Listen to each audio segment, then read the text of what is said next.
Good morning, good afternoon, good evening. Welcome to another installment of Flyera Gonna Flyer, our 58th episode. We're calling this one Dragonball Zegras because I love Dragon Ball Z and Zegras is red hot and we're just going to flow with it. So I don't care. I love it. We're going to have a great episode this week. We got a lot to talk about. Jamey will be joining with us shortly. I don't know specifically when, but probably in the next 10, 15 minutes, give or take. We're going to be talking about last week's games, as we always do. Another 2-1 week for the Flyers. It's 3 in a row. They're currently now 6-4-1, 1 point out of a playoff spot, but they do have games in hand, so that's good to hear. We're going to be talking about Trevor Zegras' recent surge, his fit just in general, and what his next contract might potentially look at. Speaking of this season, is playoffs a real possibility? We're going to get into that as well. And then finally, we'll wrap things up with next week's games, starting with tonight's game as we record this against Calgary. We got 4 in total. This should be a good episode. With me to my top left-hand corner, though, as always, you know him, you love him. He's my co-host, Mr. Eric Martino. Eric, how you doing today, buddy? Not too bad, not too bad. Little under the weather. Got a little bit of a sinus cold, so if I sound a little off, sorry about that. But it's that time of the year. You know, exactly. It's gonna come and go. Oh, this fucking I trust battle me. sinus problems, so it's like it's a constant thing for me. So it's like this time of year just really sucks. But hey, like you said, Flyers are 2-1 this week. That's a positive. So let's go. I'm ready to talk about it. If we can just go 2-1 every single week, yeah, I'm fine with that. I'll take it. We'll make playoffs if we do that. I'll take it. I'll take 2-1 every week. Well, that's a playoff team if you do that every week. They're not going to do that every week, but if we did, that would be great. But anyway, let's jump right into these games.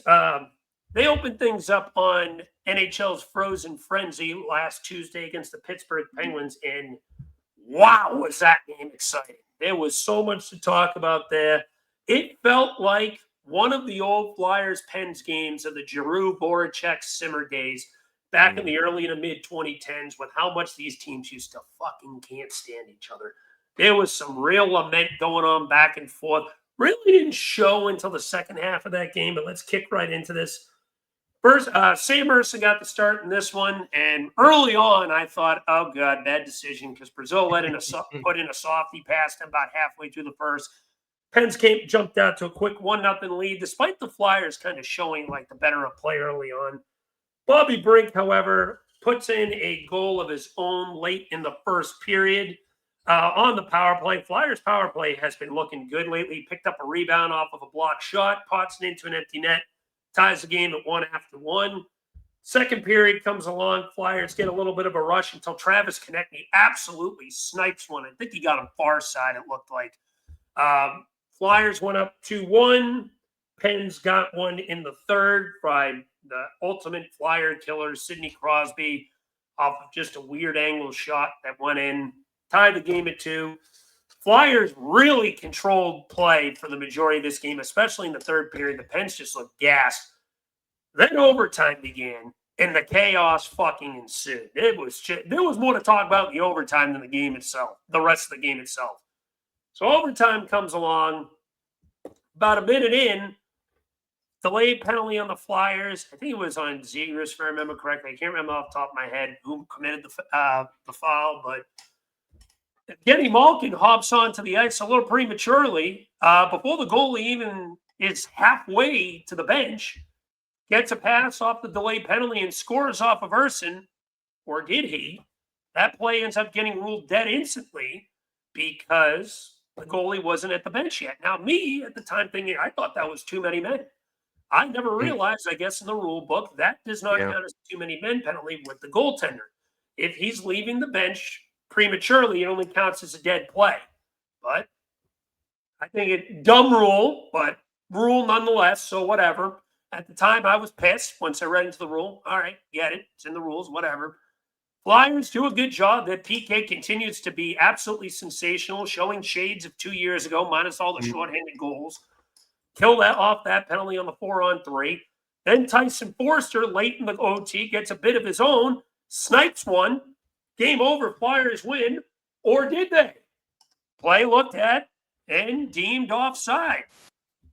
we continue on. It was, with the offside call, I thought it was kind of a weird angle. They didn't really show what I thought was a clear as day angle, at least from the ESPN feed.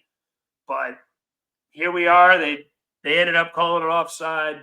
I guess I'll take it for what it's worth. I personally couldn't see anything, but it was also bad. It was hard to tell with the angles that they were showing. But anyway, offsides ruled. No goal. We head to a shootout. And then you see why this team has been so damn good at shootouts the last 3 years. And it's absolutely hilarious because we were historically bad until recently. Matvey Michkov makes a beautiful backhand move, puts over Silvos, puts the Flyers up 1-0. Pens answered back on their shootout opportunity. Then Bobby Brink, such a silky move, backhand, forehand, backhand, beats the goalie just in front of the net. 2-1. Ursa makes a big save. Flyers go on to win this game 3-2. There was so much to dissect and talk about. Eric, let me let you get into this. What was your take on this game? Yeah, no, Bobby Brink, the Minnesota boy with a triple deke. That was beautiful. Oh man, shades of Mighty Ducks, baby. Let's go. That was so beautiful. Oh man, no, but yeah, this really was a weird game. Like the Flyers like dominated this game. Like if there's a game this season where I have to say like one team looked far and away better than the other. Like I'm sorry, Pittsburgh did not look good in this game. They were gas. Yeah, I think that was like their fourth game in 6 nights, if I remember. Yeah, correctly. I think something like that, or 3 and 4. I know it was definitely a back-to-back. So granted, they were probably tired, they didn't have their legs and everything. But like, what the hockey gods, I felt like just did not want us to win this game. Like, no, like, look, the first goal that Urson let up, that's a stinker. Like, you cannot let that in. Like, he did not squeeze the post with his pad, and it just like trickled right in, and you can't do that. And look, granted, after that, I thought Urson played really well, so like he picked it up. So I can't really, other than that one goal, I can't really say anything else about Urson. That game came up with a few beauties, even in overtime, like a few saves. So like I'll give it to him. He really bounced back. Then that Crosby goal, I'm like, what the hell? Like that was a weird play. Weird bounce. rides up Sealer's stick, hits him in the back, hits the post, and it goes in. Like, come on. That's the type of goal I don't blame anyone. That was just a very weird play.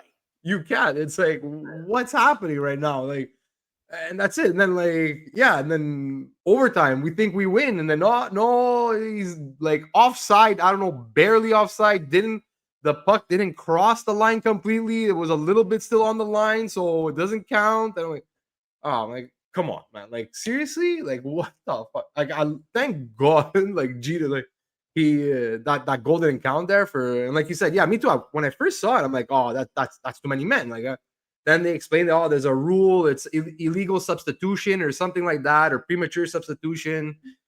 So I'm like, okay, whatever. But look, in the end, we ended up winning the game. Won in the shootout. Beautiful move. Like even what's his face? Mishkov had a nice goal. And then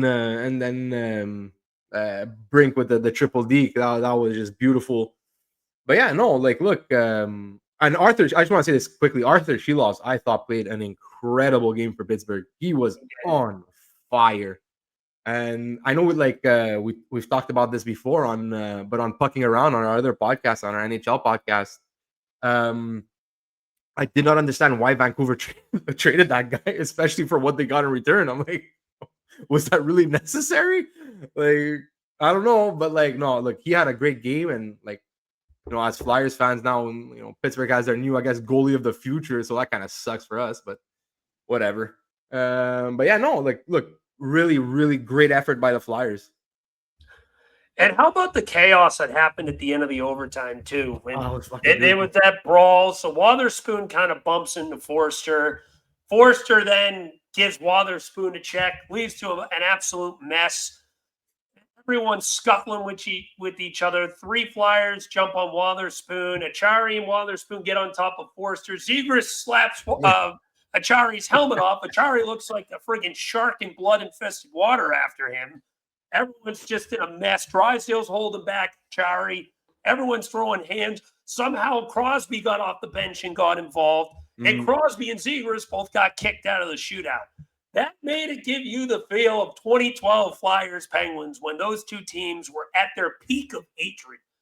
Oh, yeah. This is the first time I could say in a few years at the minimum, I'm looking forward really to the next time the Flyers and Penguins face off just because of the antics, those two.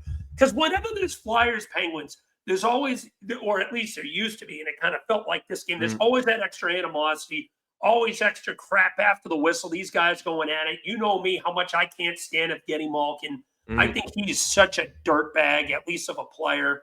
But you know, as I've grown older, I've at least grown and respected Crosby and how much he's done for the game. But I've never liked Malkin. And now it's like, awesome. You give me a reason to hate this team again and really look forward to December 1st.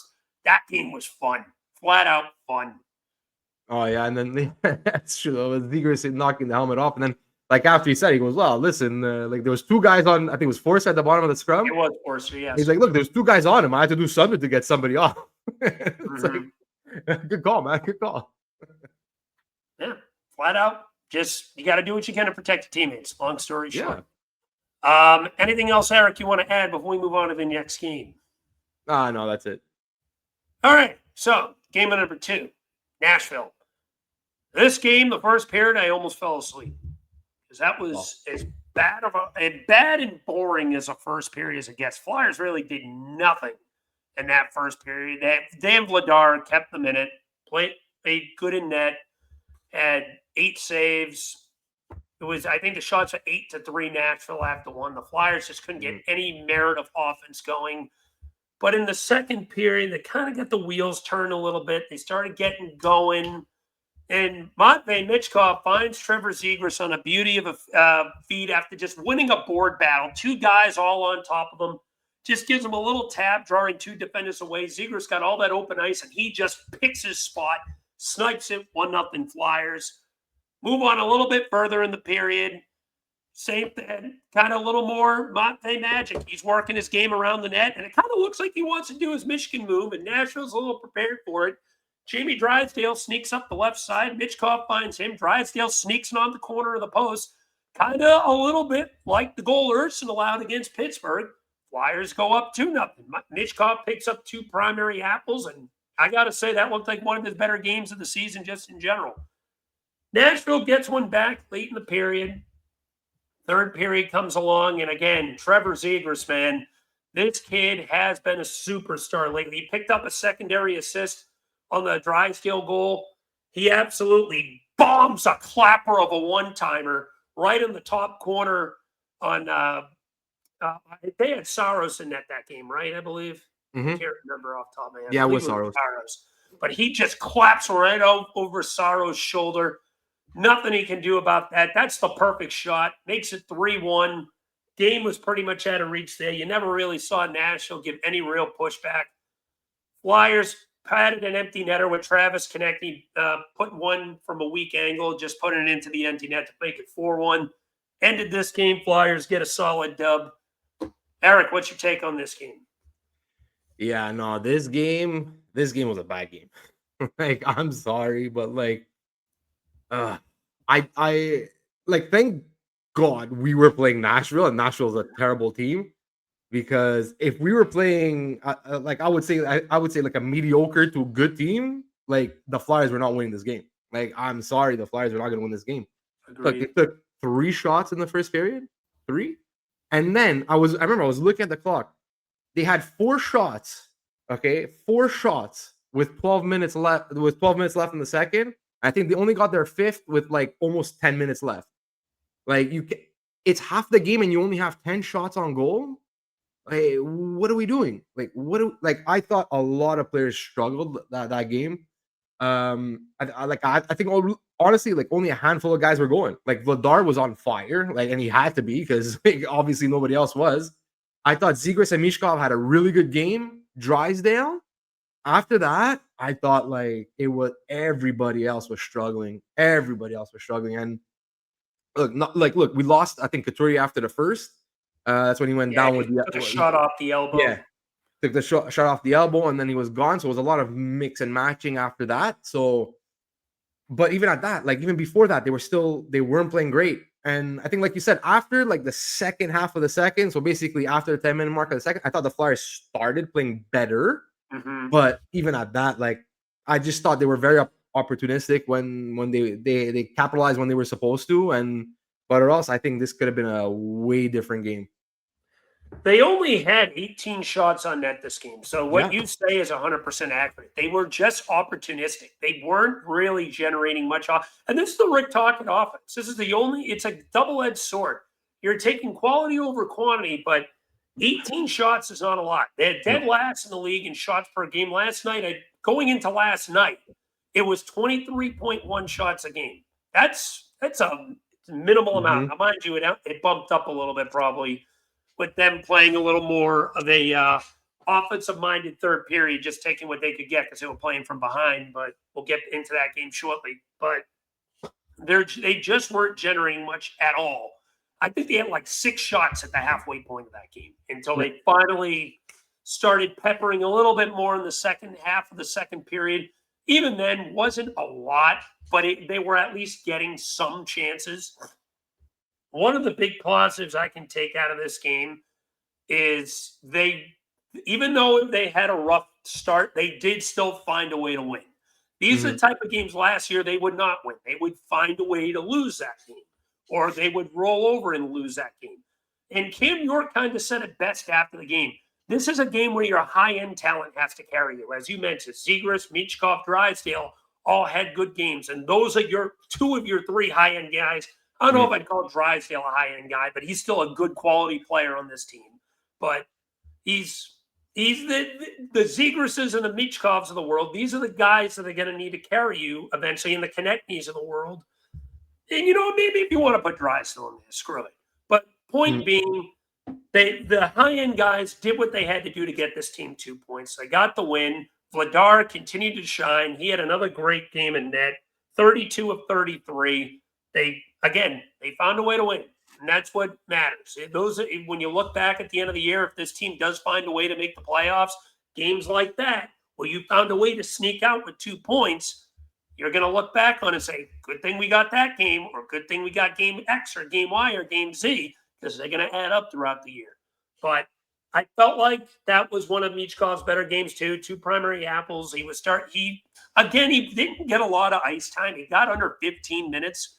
But he took advantage of the time that he did get. I'd like to see them maybe push him, especially since Tocchet after last night's game kind of talked him up a little bit, saying that he's starting to, get used to the system more and play better and make the correct decisions that he should be making.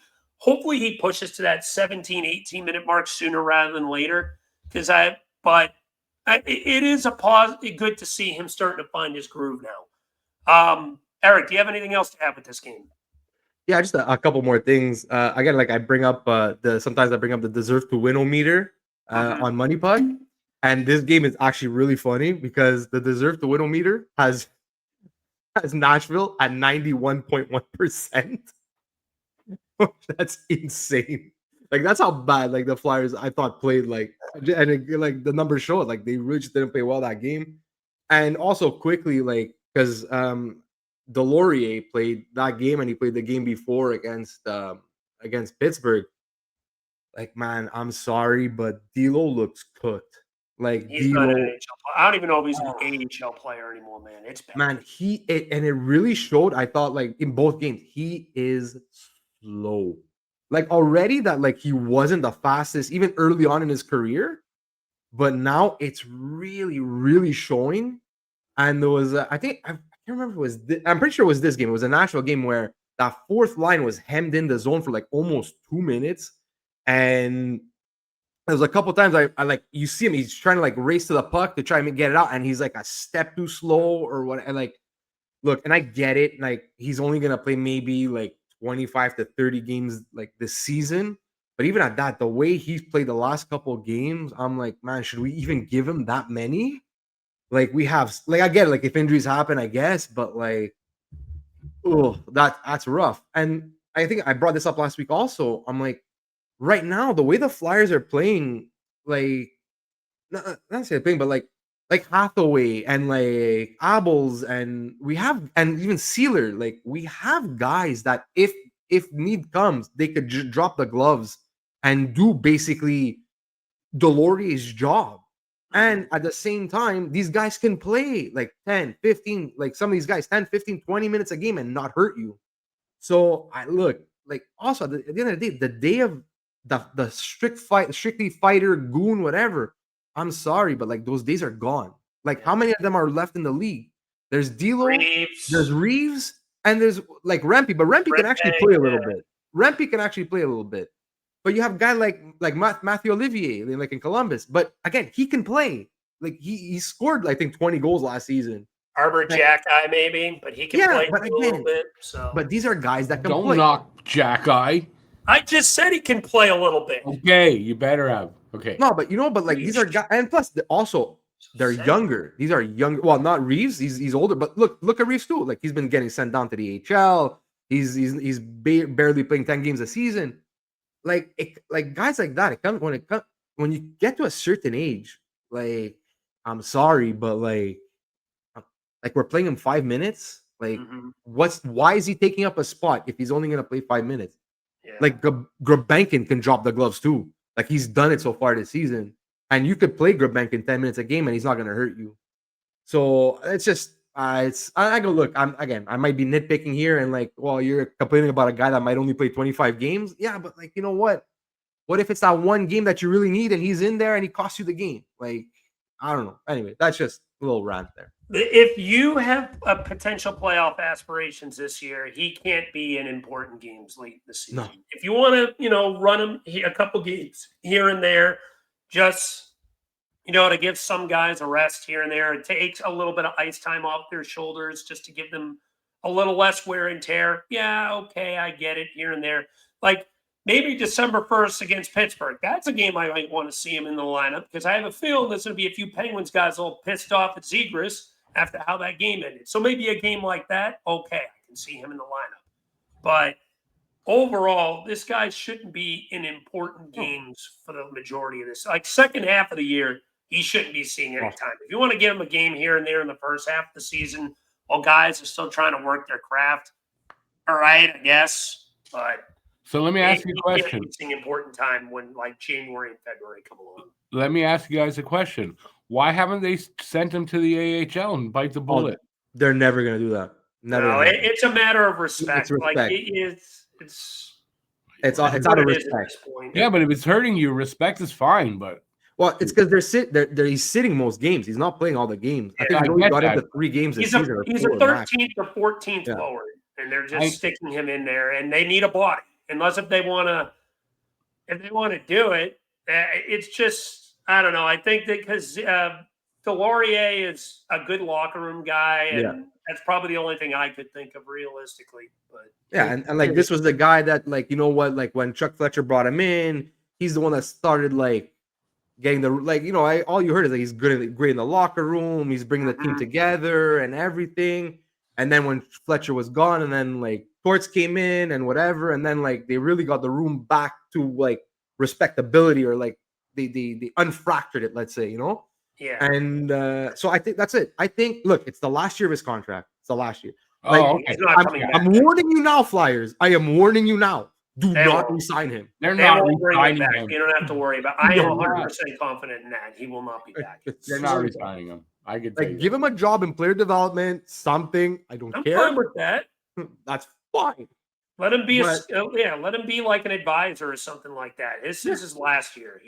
I think he retires flat out after this year. Oh yeah, come on, but like he must see it himself too. Like, of course, I can't keep up with these kids anymore. No, he can be the fighting coach. Yeah, exactly. Well, it's funny because we just hired someone from the UFC to be our fighting coach back in the off season. There you go. All right. Let's move on to this final game. Saturday, they had a game against the Toronto Maple Leafs, aka yesterday, the day we're recording this. And I was saying this off air. This had vibes of the game they had against the Ottawa Senators early in the year. Wasn't the same exactly, but kind of the way it played out. very early in the game, Flyers pop one. Christian Dvorak taps in a one-timer feed from Nikita Grabankin. Grabankin from behind the net kicks one to Dvorak. Top right corner, pops it. Flyers jump out to an early 1-0 lead. They had some pop early in this game. The Leafs didn't really get that first shot, I think, until about 7 minutes in. But I think their second shot found their way in. Austin Matthews, actually, it was a little less than 7 minutes in because Matthews scored 6:16 into the period. But point being, Austin Matthews snipes a near perfect shot right over the shoulder of Dan Vladar, tying this game at 1-1. Was kind of back and forth-ish from there. Not too much high-octane opportunities. Flyers, I think, put up about 7 shots that period. They did get a power play. But the quality opportunities were there, but they just couldn't solve Stolarz, it felt like.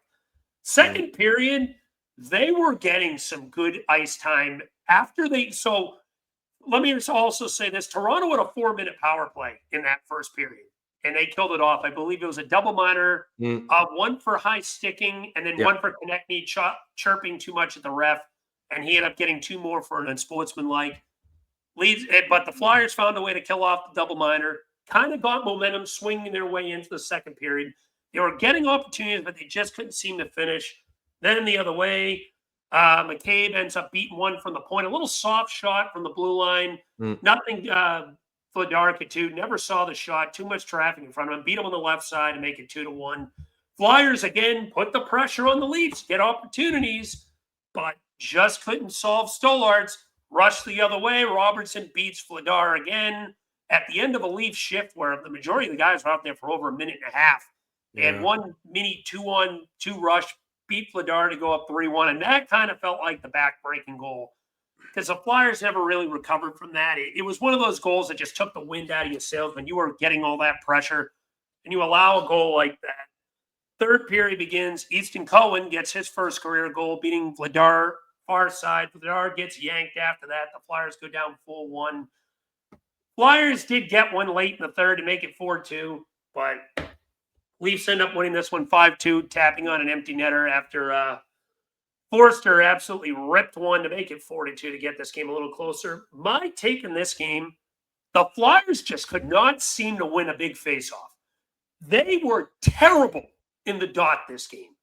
And this is a game you kind of miss Sean Couturier.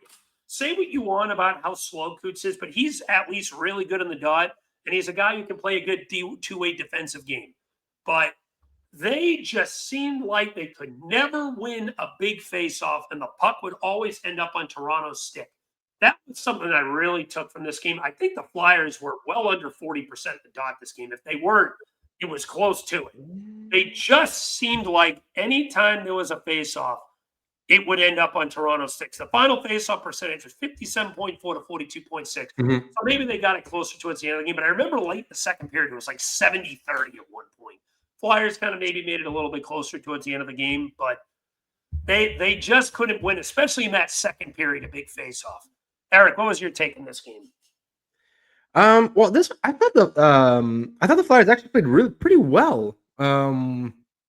Yeah, no, they were going in the first. The second, I thought Toronto was a little bit of the better team in the second.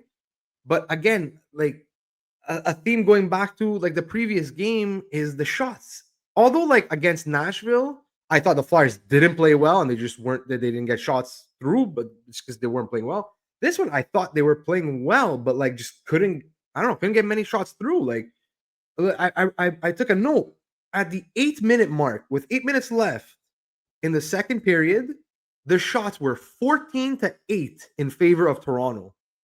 You had 8 shots with 8 minutes left in the second. Now, granted, like you said, there was that 2-minute, the 4-minute double minor. So on all this, so I guess that factors in a little bit. But even at that, like, come on, 8 shots. Like, but again, like I said, at least it's one thing. Fine, your shots aren't getting through, but like you see that you're playing well, you're putting pressure, you're in the offensive zone. Fine. Grabankin, I thought that on the first goal to Dvorak, that was a beauty of a pass. Like, and he's shown me that a couple times so far this year. Like, just these sneaky beauty passes. So he played really well. One thing that I wasn't too crazy about with the lineup change, again, because Coots was out, so they had to switch up the lines a little bit. I would have actually switched Gulbenkian and Tippett because, like, I find like you overloaded the first line, putting Mishkov, Zegras, and Tippett together. And I've said again, we've both said this before. I don't like when you put three players that need the puck on their stick on the same line. Yes. Two is fine. I have no issue. You put two because you start to play off each other. That's fine. When you have three, I find it's like it's too crowded. It's too like it never works. That's why I would have preferred having Gulbenkian, who's more of that forecheck, who's more of a hustler, who's more of a grinder, put him. So he basically takes that Dvorak role. You put him with Mishkov and Zegras, and then you slide Tippett down to the line with Konechny and Dvorak, where Dvorak is that shutdown center. He's more of a hustler, more of a grinder. He's not like a super skilled player. So then you can have Konechny and Tippett working off each other. I just personally, I think that just would have balanced the lines a little better. But whatever. Again, am I nitpicking? Who knows? Whatever. I couldn't agree more on that take, especially when having three guys who are puck first possession guys with Tippett, Zegras, and Michkov. Michkov, you either have to do Zegras and Tippett or Zegras and Michkov. I feel like you can't do both because we've seen it before. I've been adamant about this beginning of the year. Tippett and Michkov do not work well together. They are first shot mentality guys. They need to be on separate lines. If you want to keep them on the power play together, that's a little different. But on primary 5-on-5 play, they cannot be on the same line, and 100% agree with you that. Yeah, I know, 100%. And it's like, and like, look, Zegras and Mishkov, man, the chemistry that these two are building together, it is something incredible right now, and is only going to get better. And so, like, keep those two together. Keep them together. Put Tippett somewhere else. Like, put him somewhere else. Like he was with Couturier and TK for the past few games now. But no, but yeah, if Coots is not back next game, they should really think about swapping those two. Yeah, there's that. And look, Vladar. I'm gonna because I'm the big Vladar defender. I was the big Vladar guy. So like, look, could he have been better this game? Yeah, possibly. Honestly, out of the 4 goals, maybe one of the 4 I would have liked to see. The third one's the only one I have any pushback on because it was like at the end of the shift, and you kind of wish you could get a save there. But I mean, it wasn't even that bad of a goal he allowed. I give him no blame for the first one. That's Austin Matthews being Austin Matthews. What are you going to do there? Yeah, Second goal, it was completely screened. That's not on him at all. And the fourth goal was just a great shot by Cohen. Too much open ice. You can't let a guy get into the slot that cleanly. The third goal is the only one I could look at and say, Yeah, but even at that, like you look at where that shot was placed. Robertson put it perfect top corner, like right above the glove. And like all 4 goals, unless I'm mistaken, but I'm pretty sure I saw all 4 goals went top corner. They were all just beautifully placed shots. Like the first 2 came through like complete screens, like traffic in front. Like, what do you want the guy to do? Like, hopefully like a flyer, it hits off a flyer or a leaf, or just like, someone blocks it. But like, what are you gonna do? And then like Easton Cowan snipes it top corner. Robertson snipes it top corner. Like, then look, Vladar got pulled. I have no issue with that. Like, look, it's just it wasn't working out. It wasn't his night. But like personally, I think he did not let in like a softie. Could he have maybe saved one? Maybe. But what's encouraging for me is that at least there wasn't one that you could say like the Ersin goal, the one that went like right through his pad there. Like, that's a softie. Like, there's not one I could say that he let in that's like, oh man, that's a soft goal. He should have had that. So at least, you know what, still encouraging. Another little trend that the I don't know if the Flyers pulled up, but it's 2 games in a row where the Flyers have a player score against them that it's their first career goal. Matthew Wood scored for Nashville, and now Easton Cowan scores for Toronto. Which keeps, like, I don't know, like, I'm sure but like there's this narrative going around, like social media, whatever, that it's always against the Flyers. Who's scoring their first goal of their career? Who's breaking like a 20 game? Who's breaking a big losing streak, like the friggin' Sharks did a few years back, or like when the Yotes started a bajillion and 0 and a bajillion. Like always us. And I think, but when Buffalo had their 18-game losing streak, yeah, it was 6-1. It's always the Flyers, always. And I don't know, like maybe correct me if I'm wrong, but I thought I heard on the broadcast that this was Toronto's first win on the road this season. So, is it? Oh god, it might have been. So I don't know. I'm pretty sure that's what I heard. Like, I'll have to but look. yeah, but no, that I found that was hilarious. But yeah, and look, also like I don't know, would it have changed anything? Maybe not. It is. But like, Damn it, you're right. It is their first one on the road. it was, yeah. Yeah. So you have that too. And if I'm not mistaken, it was Hathaway, the goal that was disallowed.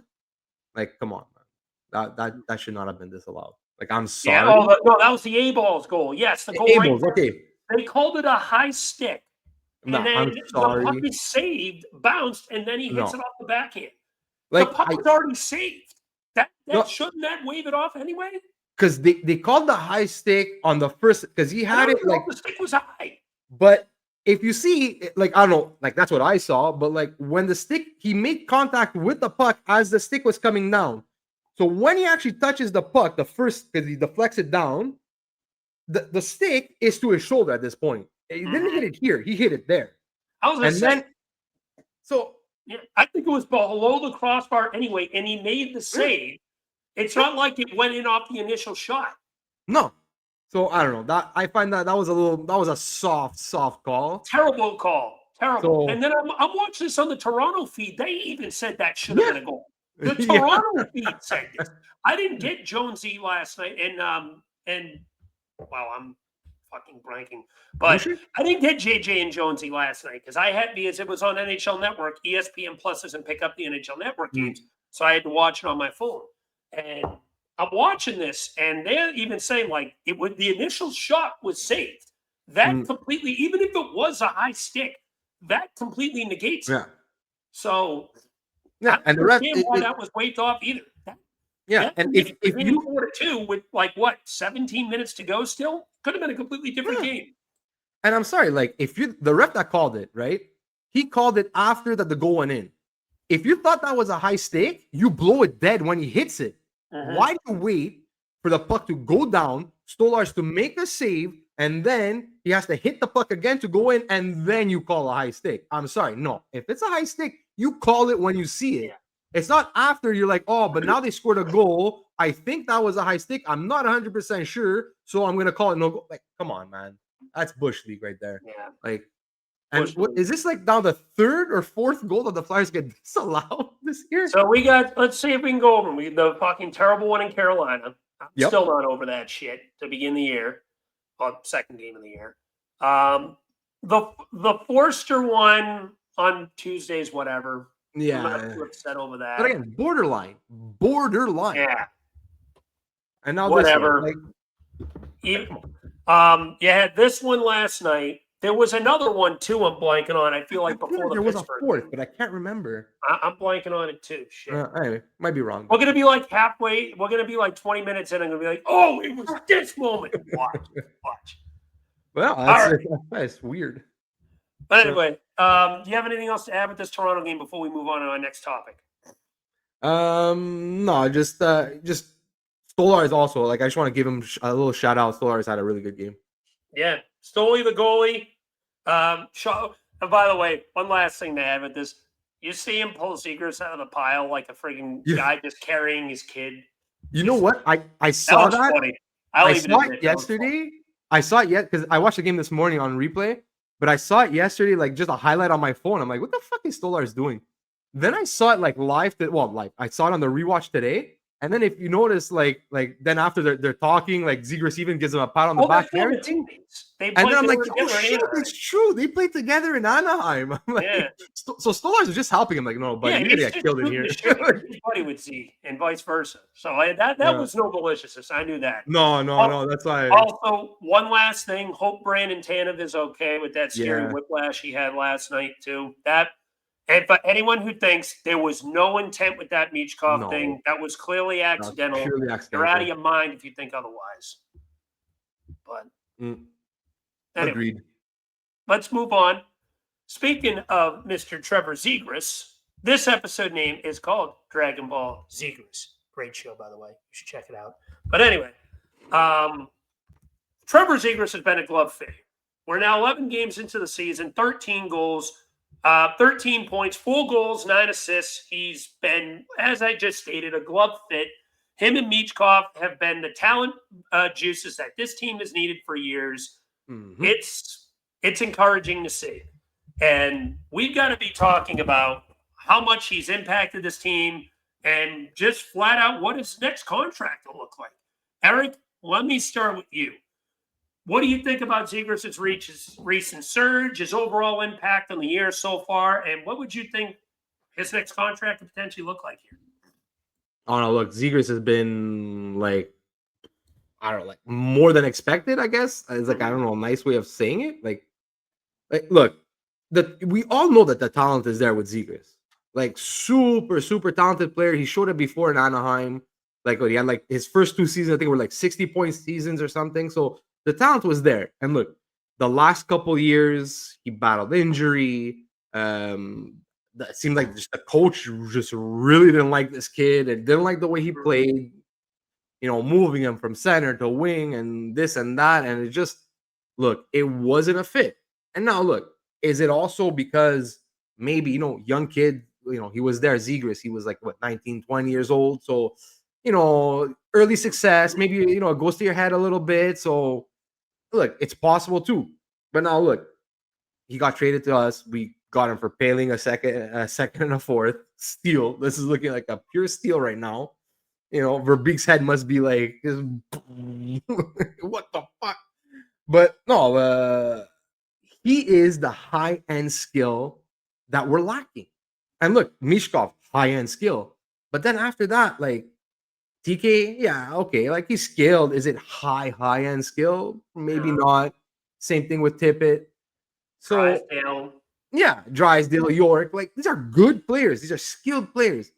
But, like, this isn't, like, I don't want to say an elite talent. I don't think he's there yet. But he has elite skill.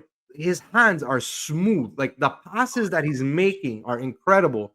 Like, his vision, like he's just seeing these lanes and he's putting it tape to tape, like for these shooters, and it's beautiful. And like we've been lacking this for how many years? Like what, since Prime G, basically. Prime G, we haven't had a guy like this since then. And look, to begin after game 2 of the season, he was put on a line with Tippett. All of a sudden, Tippett takes off. Then they take Tippett off that line. They put Michkov to get Michkov going. Look, since he's been with Zegras, Mishkov's taking off. So, like, is this a coincidence? Maybe not. But, like, look, what is he, 12 points now? Or 13? No, was yesterday 13 and 11 games. 13, okay. 4 goals, 9 assists. Yeah. So, look, over a point per game. Is he going to finish the season over a point per game? We'll see, maybe. I don't know. If he does, you better believe he's gonna get paid. Though. Yeah, you're gonna get pay him tomorrow. That's what I'm saying. I'm nervous about this.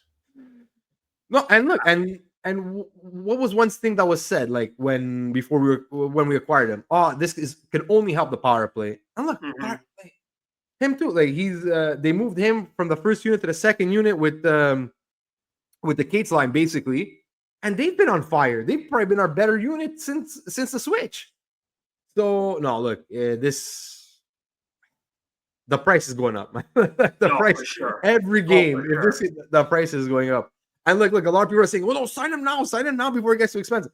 At the same time, like I'm sure Briere would love to sign him now and say, like, "Hey, Z, would you take 7 or 8 million over 7 or 8 years?" He knows it's worth, and he's like, "Listen, I'm waiting till the end of the year." Yeah, I don't know the way. Like I'm sure his agent's like, "Listen, like." I like it here, but I want to make sure I maximize what I can get. Yeah, because the last thing you want is to sign, like, let's say for 7 million, you finish the season like with 95 points, let's say, like, and you could have got like 10, 11, like, So, but look, at the end of the day, you see the skill, and like even his defensive game is not bad. Like he hasn't been a liability. Oh, for I sure. have to say I think that. he's been honestly below for defense. Say this is an average NHL player, I'd put him like right here, and you'd expect him to be like right here. Yeah, Playing this level of defense, it's tolerable, and I think that's talking scheme. It really is. They have played, and this isn't just this is the whole team as a collective whole. They have played a suffocating, in your own end, lockdown defensive game where teams do not get that many good opportunity shots, and that has been a big reason to their success so far. And Zegras defensively has been a beneficiary of this too. Like, just being around that level of scheme has helped it. But I gotta say that. I'll say this. If you're Danny Briere, you definitely want to sign. I probably would think Danny's looking at this in two ways. I go for the opportunity to try to sign him now and try to save some money where if he goes off, I end up getting a steal out of this. Or I play it safe, wait to the end of the year, make sure this is what he is, and then, I bite the bullet, pay a little bit more, and, make sure that he gets his fair pay. Yeah, maybe I lose an extra $2 million in the cap, but at least I know what I got for sure. So Danny's probably looking at this both ways. If it's up to me, I would probably definitely think about this a little bit, but I would probably try to sign him sooner rather than later. Because the kid's 24 years old. He'll be 25, I think, in March, I want to say, is his birthday. Something like that. But with Zegras, he's not regressing anytime soon. He's only going to get better, most likely. You have some skill guys around him, especially on the wing. The wingers here in Philly are better than his wingers he ever played with in Anaheim. No question about it. Mm-hmm. You're telling me a winger core of Konechny, Michkov, Tippett, and Forster is better than Terry, I'm blanking on Vetrano, I think he was playing with at a certain point. McTavish was a center. They moved him over to the wing a little bit. Carlson and McTavish were centers. Terry was a winger. Frank Vetrano, I think he was playing Vetrano. You're looking at the names there. Cutter Gauthier is now on the wing, but he was a rookie last year, so he was really not much yet. Now he's gotten better, as much as I hate to admit that, but besides the point, we're not talking about him right now. Point is, Zegras has got a great winger core here. Michkov hasn't even scratched his prime yet. Forster's only going to get better. Konechny, this is probably the best Konechny you're going to get, realistically. He's 29, so I don't know how much more he's going to grow. You have Porter Martone on the way. You still have Owen Tippett here. Alex Bump's on the way. You got a plethora of wingers in this core that you're going to be playing with legitimate skill for quite some time. That's not even mentioning the guys they drafted, Murtaugh Van Sagi as well, who could potentially emerge into something as well. So if I'm Danny, I'm trying to sign this guy sooner rather than later. A report came out from Anthony DeMarco the other day stating that the Flyers are trying to get him at $6.5, $7 million. I don't think that's likely going to happen. I would love that. But realistically, I think that number at the minimum is going to start it in 8. But if Danny can get him, say, 8.5 a year, that's a win. If this is the Zegras you're getting, and you get him at 8.5 a year, that's a win. I think the number he's going to probably want is going to be double digits. Yes. But maybe he'll, with how much comfortable he feels here and the fact that his buddies Drysdale and York are here, he seems like he's gotten pretty cool with Konechny as well. It's just a very comfortable atmosphere for him. Maybe he'll take $1 million off just to help the team long term. If you had to ask me what I think his next contract is going to be, I'm going to say 7 by 9. What I hope is it's close to that 7.5, $8 million range. But if I had to make a prediction today, I think he gets a 7 by 9 deal. But yeah, back to you, Eric. What's your collective thoughts? What do you think his next contract will be? How do you see him being the rest of the year, just as a whole? Can I just quickly give a guess? Go right ahead. Very quickly, 7 times 10, I think. Wow. Yeah, it could be. It could be. I will say Danny's been good with these contracts, so I could see him trying to keep them a little lower, but we'll see. What do you think, Eric? Well, look, you see that like where these numbers are going lately, what everybody's signing for. I I don't know, man. Like I would love 7 or 8 by 9. I think that would be a great number for Zegras. If he continues this pace of play. But I think we're looking probably more 10-11. I think. Look, Kyle Connor just got 12. Like, I'm not saying that, like, and he's a winger. And, well, then again, like, Zegras is playing this hybrid thing. So maybe, like, I don't know. You could. But. Nature's just got 11.5. Yeah, Nature's just got 11. Exactly. Nature's got 11.5. Well, anyway, a bunch of guys There just might got be a 12. comp, but the thing is, Nature's has been more about the money versus his situation. Zegras, I feel like, is a lot happier here because it was talked Nature's wasn't even happy in Colorado. Yeah, he was going to test free agency. And exactly, as you just mentioned, he was about to consider testing free agency. Zegras feels he's an RFA where Nature's is a UFA. And I feel like he feels a lot more comfortable with it. He's got his two best friends here in Drysdale and York. So that's something to take into consideration. Another thing I never knew, did you know Trevor Zegras and Christian Dvorak were good buddies too? I didn't know. I found that out a while ago. Yeah, it's I know why. I know why. Apparently, he was really good friends with Cole Caulfield too. Yes, and that's what it was. So there must be some tie. And I think that was the reason why you guys are trying to acquire him. Yeah, there's got to be some tie there. I don't know what it is though, but yeah. Sorry. I think I had heard they trained together in the off season, possibly. I don't remember. I know I heard it somewhere like a week or two ago, and like I forget. But anyway, but yeah, look, but you bring up a good point. Look, he's an RFA, so maybe it might come a little lower. But yeah, if we could get him at 9, that'd be great. Mm-hmm. But I wouldn't be shocked if you're looking at. And again, this is if he continues his pace. Because like if he drops off a bit and he becomes like, let's say anywhere between 65 to 75, then I could probably see it a little lower in the 8.5s, 9s. Mm-hmm. But no, if he continues this like the pace he's on right now and he ends up over a point per game and like not like 1 or 2, I mean like 9, closer to like 90 points, then I think you're looking probably 10-11. Because of where the cap is going and everything, so we'll see. But this is gonna be an interesting one. If he gets 70 points, I think he's getting 10 million. My opinion. I think Eric's right. I think if he gets that, and like I said, you got to put into perspective. He's got a lot of guys he's happy here with. Yeah, he was. If you heard his interview last year, he was miserable in Anaheim. Absolutely miserable. Cronin zapped the enjoyment he had of the game. And I think he's just going to take that into consideration. Like, this place has rejuvenated my career. I get to play with my best friends. I'm on a young team that's growing, that's going to be pushing for, to be competitive and maybe even contention the next couple of years. I want to make sure I'm part of this long term and give this team the flexibility of really push for contention. I'm not saying that he's going to be like, oh, I'm only taking $5 million or something ridiculous like that. No, I think I could realistically see him saying, listen, I want to get paid, but I want to give you a little extra wiggle room to make some extra moves. I think I could realistically see him between all those factors combined taking a 7 by 9. Even if he pushes 85, 90 points, I could see him taking a little bit of a hometown discount just to make things easier on Briere as a thank you for bringing him with his buddies and rejuvenating his career just as a collective whole. Maybe 9.5, but I think that 9 number is a little more realistic than people give him credit for. And I don't see any reason why he can't continue this pace of play. He is a dynamic playmaker. His puck handling skills are exquisite. He has great vision. He sees the plays well. He makes the correct read more times than not.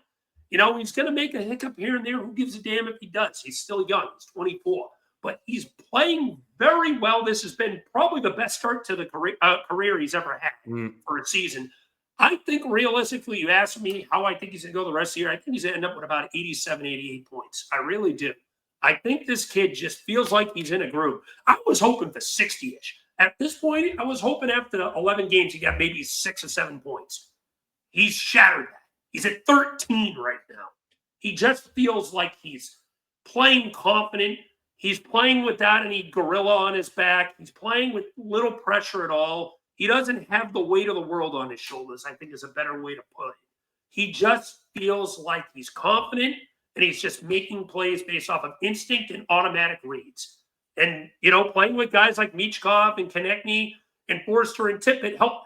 So, and as I just mentioned already 14 times, he's happy. And that's big. Alex just jinxed him. He's going to have 0 points in his next 10 games. Watch. Just joking. I hope he scores tonight now so I can point to that. I know, look, just quickly, the thing is also his metrics. His metrics are amazing. Like his points per, he's at 4.1 points per 60. His expected goals is oh man, I just had it here. Now I lost it. But anyway, he's at 60. Yeah, he's at 66.1% on ice expected goals percentage. Mm-hmm. That's his course. He's at 57%. Like this is great. These are really great possession numbers. And for a first year, his first year with the Flyers, to just shoot out the gate like that, man. And we tell ourselves and the Flyers are. We don't. Well, me personally, at least, I don't even think the Flyers are playing up to their potential right now. I think they could even get better. Oh yeah. So and look, and you were asking before, he's going to be 25 on March 20th. So he's still got a ways to go to be 25. So it's a good young player, man. And yeah, so I think we got something here. I think this trade really ended up really working out for us. All right. So let's move on to our next topic with that, playoffs. So we were talking about this. We made our season predictions at the beginning of the year. You just said it yourself that this team really could be getting better just as they collect and go along throughout the year and get used to talking system more.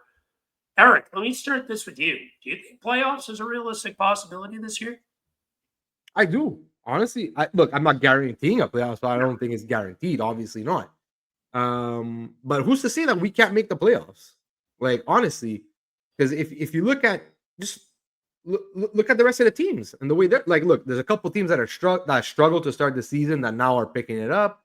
So is that really gonna might affect us a little bit? But it's I can't remember who said it, but someone was saying this is the this has to be the season that with the most parity. You look at all the teams and you have some stinkers. Yeah, you have some teams that are just really not playing well. Nashville, Calgary. Even St. Louis. Surprisingly for me, I thought St. Louis was actually a decent team this year. But even Nashville, I was just looking quickly. Even Nashville still has 12 points. So literally, St. Louis has 8 points. Calgary has 6. San Jose has 10. Other than that, you look at the rest of the league, you look at the rest of the teams, and then it's 1 point separating, 2 points separating. And so, who's to say that the Flyers can't make the playoffs, And who are we gonna and look, the Atlantic Division surprisingly this year is kind of struggling compared to the Met. I was sure the Atlantic would be better. But again, you're having look, Detroit is a surprising team, as in they're playing really well, more than expected. But then you have teams like Tampa that are struggling. But now that they picked it up, they've won 4 in a row. But still, Toronto struggling. Washington, they're not struggling, but they're okay, whatever.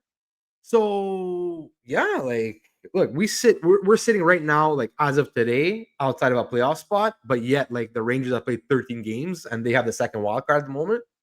So could we catch the Rangers? Yeah, of course we could catch the Rangers. It's very easy. It's basically yes. And like I said, I don't think we've been playing our best hockey yet.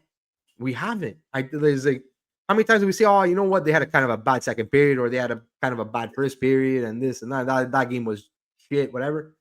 So if they could find some kind of consistency every game, figure out the lines, how to place them properly, and how to have 4 effective lines. And if Vladar can give you that, again, I don't expect Vladar to be a 940 goalie every game. I don't. Look, the last game, you're gonna have a couple games. Mm-hmm. But what did we say that the Flyers needed to fix this year? Goaltending, power play. Goaltending looks like it's solved. Power play is heating up now. So look, our penalty kill is back to top 5 in the league. So special teams is something that gets you through the season, that could really help you into a playoff spot. So if our special teams can carry us and we get good goaltending and we figure it out, like I think, and again, no serious injuries. Yeah, like why can't we make the playoffs? Why can't we challenge for a playoff spot? We have all the tools that we need to actually make the playoffs. So no, I think it's very viable. So 2 years ago, when this channel first opened up, the Flyers jumped out to a real good run. It kind of felt like, I won't say the new coach bump because it was towards his second year here, but everything was seemingly going right for them. They had the power kill. They played a very good defensive game. They were playing, collective. But at no point, and you can even ask Rick this if you look back 2 years ago, I was always adamant saying they need to stick to the plan. They need to sell off. I'd love for this team to make the playoffs, but this team on paper is not what they need to be long-term yet. This is not a team that is going to make much noise. Even if they make the playoffs, it just doesn't feel like a collectively good team there talent-wise. They're just playing above their heads and playing towards us, playing harder than your opponents. This team, I do not get that feel. This team has enough talent to push for a playoff spot. This team is strengthening their weaknesses that they had last year. As you mentioned, beginning of the year, we mentioned the two big things is goaltending and power play. Goaltending, Dave Ledar's got I think a 924 save percentage right now, even after his bad game. He was at 939 before last night. He had a bad game last night, at least statistically. Again, you can't put any of those goals on him that much, but point being, statistically, he's still got a 924 save percentage. He's been great this year, more than you can expect. The penalty kill is second in the league right now, 90% flat. They've killed off, I think, the last 15, 16 penalties? They've been great. Flat out great on the kill. Power play, they're near the middle of the pack for once. They're 19th. That's improvement for our standards. That's something that we asked for. They get this thing in the top 20. That's where they're at right now. That's all you want. Like, after being near the bottom almost every damn year, this is welcoming that they're 19% right now. That's a respectable power play. It's not great, but it's at least respectable. It's something that you can look at and say it's not killing this team right now. It's respectable. The issue, I'd say the Flyers' biggest issue right now is just based off of the Tocchet system. They're not getting a lot of shots on it. But that's how Tocchet designs his play, to go quality over quantity. Now, like I've said, prior episodes, I'd like a better balance of that. But if it's at least working to an extent, cool. I still want a better balance, but I get it. They do got to still get more shots on net. I'd like to get that 23, 24 shots on game, at least to 27, 28. Try to use those extra shots. Wayne Gretzky always says 100% of the shots you don't take don't go in. So getting more rubber to the net could have them win an extra 2 or 3 games at the end of the day. And that could be the difference in getting in and missing. So, and as you mentioned, the league's really tight right now. In the Eastern Conference, there is not a single team below Hockey 500 right now. Everyone is Hockey 500 or better right now. That's absolutely insane when you think about it. Nuts. The Flyers, I think, have the second most wins in overtime this year, so they're playing well in clutch moments. I think they've got 3. I think the only team behind them, ironically enough, is Montreal. Or ahead of them, I should say. And they're high-end talent. Michkov and Konechny haven't even had the best starts yet. As you mentioned, they're not playing 100% up to what we could see them be. Zegras has been fantastic, yes. Tippett had a hot start. Couturier, in the games he's played, he's almost a point per game. That's all fine and dandy. But Michkov and Konechny have struggled, and they're still playing pretty decent. Michkov's starting to pick it up a little bit now. He's up to 6 points in 11 games. He's got 3 in his last 2. So that's something. Hopefully he can build off of that. But overall, the goaltending's been better than expected. Now, of course, Urson is dinged up again, something we have forgot to mention. He got hurt in practice. Yeah. So we'll see how Kolosov can play tonight against Calgary. But I do think this team has a shot at playoffs. In our group chat, I put a guess percentage chance of each team making the playoffs. I said a few days ago I put them at 40%. I might be pushing it closer to 50 even with the loss last night. I think it's an almost coin flip. I really do. They still need to play consistent. They need their high-end guys to play better, Michkov and Konechny longer term if they are going to make playoffs. But if the power play can stay where they are, you can get at least good, maybe not great goaltending, but at least above average goaltending. That dude, and the penalty kill, if they can continue to play in a top 5 pace like it has, I don't expect it to be 90% all year. That's unheard of. But if this PK can stay around maybe 82, 83%, that's great too. They don't got that power kill model that they had 2 years ago, but who gives a damn? Teams aren't getting that many high quality bids, and they've been great at clearing the puck and not giving teams opportunities to set up. So who's to say they can't make playoffs? Now they're going to have more road games and home games the rest of the year. They still got those Western Canada road trip that they're going to probably lose 3 or 4 in. They always do. They still got a lot of road trips coming up. Like after this game against Calgary, they got a couple on the road. We'll go over next week's game shortly. But if this team can find some level of consistency, as you mentioned with the lines, and try to just build off their recent play, I do think it's possible to make playoffs. Pittsburgh's going to fall to earth. I stand by that. I don't care about their 8-3-2 start. You already saw chinks in the armor yesterday against the Jets. They'll fall back a bit. The Rangers are a mental mess. They're going to have to look in a mirror and realize they may need to go into a rebuild sooner rather than later because they get a bunch of old guys that aren't playing up to the level that they hoped. The Isles still have nothing on the wing, in my opinion. They have a lot of great prospects, but that's the thing. They're still prospects and not here yet. I think Columbus looks great. New Jersey's staying healthy. I think they really could push for a wild card. I think it's going to be 4-4. I think they're going to have to end 4th in the division, realistically, because I think the Atlantic will produce at least 4 teams. I think Florida and Montreal are both going to make playoffs over there. I don't know. We'll see with Detroit and Ottawa to see if they stand pat. I think Tampa Bay will get on a run. Maybe Toronto will eventually get on a run. So we'll see. I think one of Tampa or Toronto could miss playoffs. I think Tampa could be vulnerable this year. That's the team I look at. That I don't know about Tampa this year. That could be an open playoff spot for someone. It really could be. The Rangers still don't look like themselves, as mentioned. Pittsburgh, I think, will fall back to earth, as I already said. It's going to be a cesspool for those playoff spots. I think it's going to take at least 90, 91 points to get in, as you mentioned with parity. We'll see.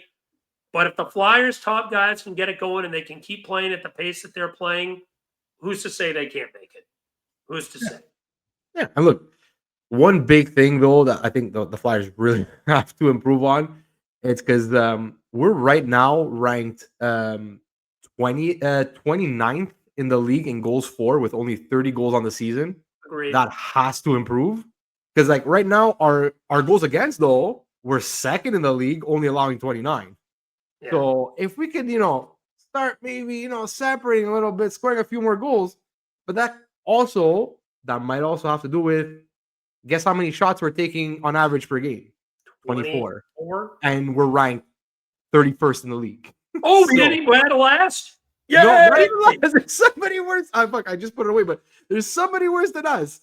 So yeah, if we could just maybe once everyone really gets more comfortable in the system, we start taking some more shots, maybe get a few more shots per game, get a few more goals. It'll help out. And again, look, some of our stars, and I don't want to. I hate because I feel like I'm ripping on him every episode so far. But Konechny has to pick it up. Look, he has 7 points in 11 games. Okay, it's not terrible, but at this point, we expected, we're paying you to be at least close to a point per game. You're not close to a point per game right now. Okay, he has 7 points in 11 games. He doesn't have a multi-point game on the season. It's all 1 point. He just has 1 point in 7 games that he's played this season. No multi-point games. His Corsi, 5-on-5, 43.5%. That's not good. And it's not. And there's a stat. It's Corsi relative to the rest of the team. He's at minus 6.2%. So it's even fucking worse. So look, he's got to get it going. Like I'm sure he will. Like I'm sure that I'm hoping at least he will. So that's it. So if he could like finally get it going, and if when Couturier he comes back, because him too, I find like he's been struggling a bit this season.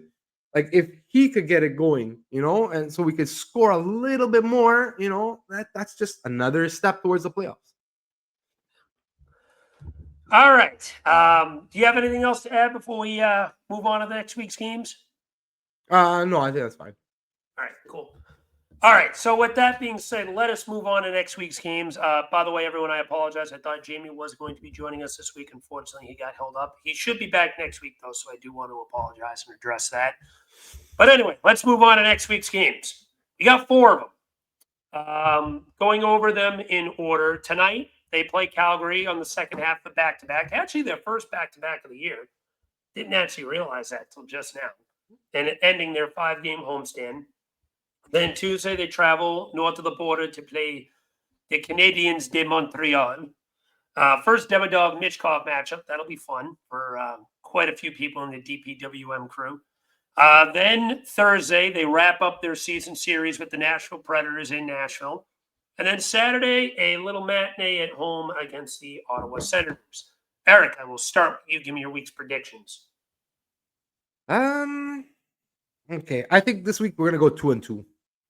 I think we beat Calgary today.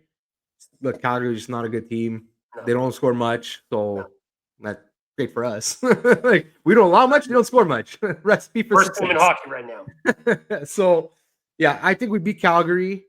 Montreal, I think we lose to Montreal. Montreal is just on fire this year. I think they're really good. Mm-hmm. So I could see that one being a close game though. Like maybe that's one that we'll lose in like overtime or something. I'll be happy with an OT loss there. Yeah.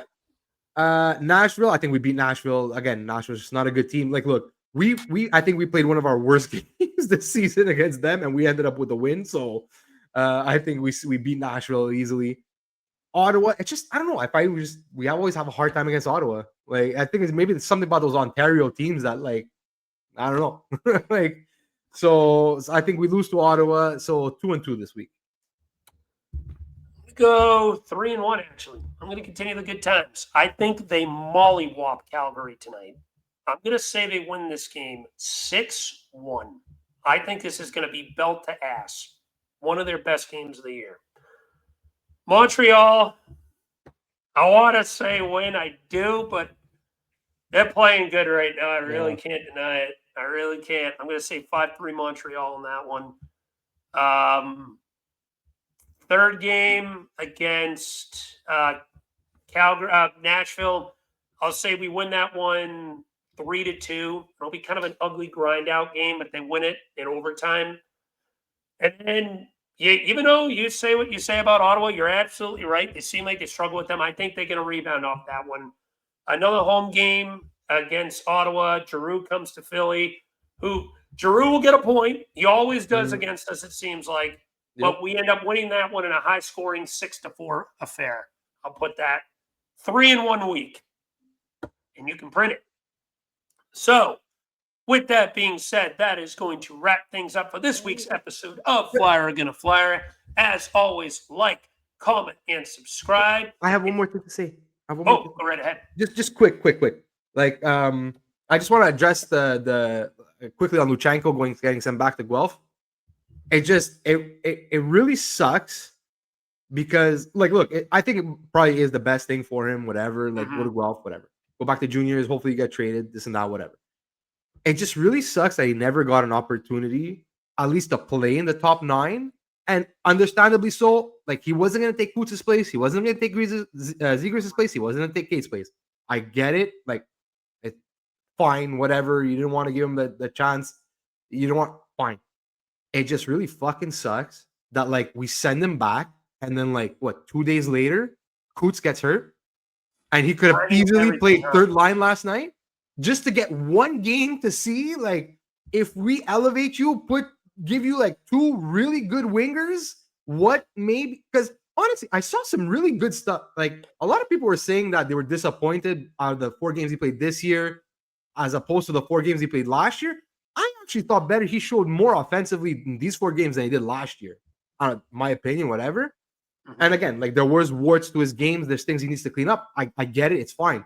It just really sucks that we're like, well, he's not going to get an opportunity because whose place is he going to take? They send him back. And then like 2 days later, fucking Coots gets hurt and he would have had the opportunity. So just this one last thing. I just wanted to get off my chest. I'll add one last point to that too. Isn't it ironic too? We had that little fake report too that he got traded to the same team that Jack Nesmith. I got bit on that one. Fire. I got my hopes up for a second. It ended up being a false thing, but is what it is. Actually, before we wrap things up, a little bit of an update on Chris Tanev in Toronto. This was just reported by the Leafs PR team. He was evaluated overnight in Philadelphia for precautionary purposes, has been discharged this morning and will return home to Toronto. So it looks like he's doing okay. Thankfully, wish all the best on his health because that was a little scary last night. Yeah. But anyway, that's going to wrap things up here. As always, like, comment, and subscribe. Check out our DPWM store in the top left-hand corner. You will see the QR code pop up. So there it is. Sorry, delay on that. Peep that QR code in the top left-hand corner. You can check out all of our merch there. We sell mugs, shirts, pants, shoes, other miscellaneous products. Check it out. We got some cool stuff. You can always rock whatever you want. Take a sip of coffee from your DPWM mug. Listen to one of our DPWM episodes or Pucking Around podcast, Flyera Gonna Flyera, Hydro Nation, Habnormals, which is our sister station. Check them all out. We always love hearing what you guys have to say. Leave what you can in the comments section. And as always, we'll see you next week for Flyera Gonna Flyera episode 59. But as always, like, comment, and take care. Let's go Flyers.